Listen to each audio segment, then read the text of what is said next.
Transitioning from the debrief to our main educational content, I am going to hand it over to Coalition Steering Committee member Susan Rogers to talk about how to stay informed during an actual emergency.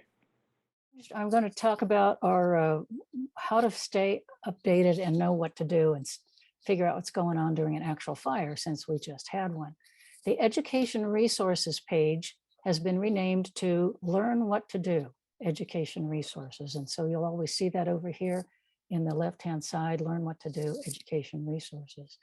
And right here, how to stay informed during a wildfire season. We've updated that. And here's how to sign up for Code Red and all of the rest of it. And I have put in a new item here, how to sign up for CAL FIRE text alerts, because that was the second alert that I got, the first one being from the Union newspaper, which is also listed on here. And I'm going to do a little show and tell to tell you how I learned about the fire and how I figured out what was going on once I got the alerts. Right here, this has always been on this page. The Union can, right here, sorry about this, text from breaking news from the Union. You can send these words, Union News, to this number. And that's the first way I learned about the fire, was I got a text from the Union. I clicked on the link in that text and I got a page with scanner stuff on it, like audio, and I can never understand that. I'm hoping that now with the new website platform that they're going to go to at the Union, that they will be able to improve that. But that's the first notice that I got. The second notice I got about 15 minutes later was from CAL FIRE.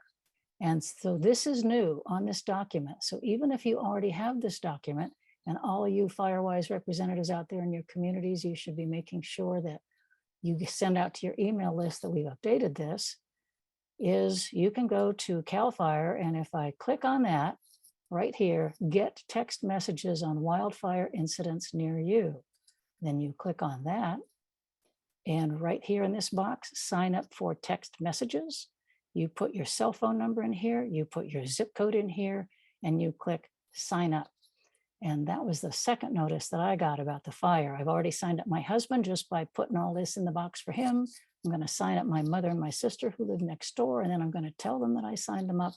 And I'm going to do that for two of my neighbors too, who are on my buddy list. So that is now on here under sign up for CAL FIRE text alerts.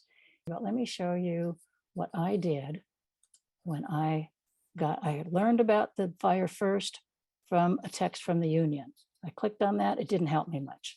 Then I got one from CAL FIRE. So what did I do then? I immediately went to yubanet.com and you click on happening now. If you click on fire news, it's going to be a whole page about all the fires in California, and it's going to be very confusing. And for the longest time, I used to think, why do people tell everybody to go to Yubanet? I just can't figure it out. Well, it's because I would always go into fire news. You have to go to happening now. And she always has something about the fire. And once it becomes a big fire, she'll put something on here and she'll make an entire page. When I say she, I'm referring to Pascal Fusola, who's the editor here and publisher at Pascal. And she'll make a whole page on the fire. So I clicked on that and I saw like, oh yeah, there's a fire. So then what did I do? I have the dashboard right here bookmarked on my Chrome browser.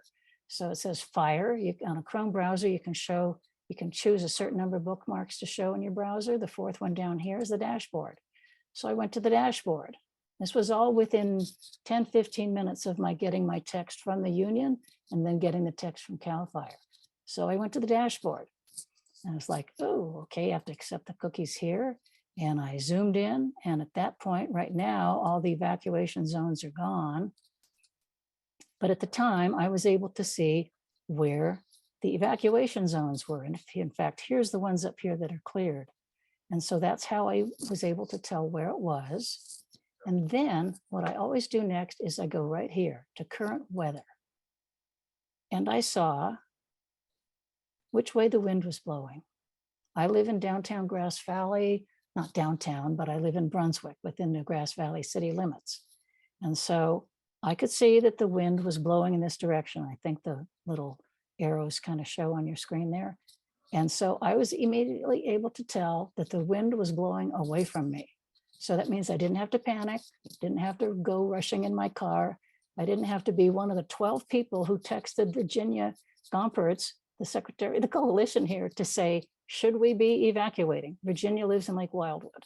These people, all her neighbors and such, texted her to say, should we be evacuating? Okay, you don't have to be one of those people bothering Virginia if you know how to do this. So you just go to the current weather thing and it shows you which way the wind is blowing. Does that mean you can be complacent? No, the wind can change at any time.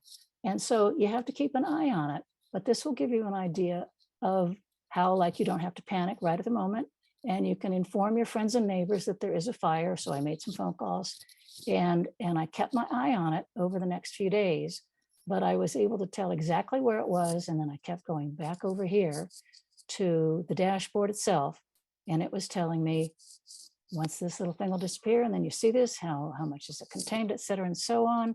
And then over here, even if you don't use Twitter, you can keep an eye on the Twitter feed, which I discovered in the Jones Fire is the fastest way to get information. And so OES retweets everything from CAL FIRE or the sheriff's office as soon as they get it.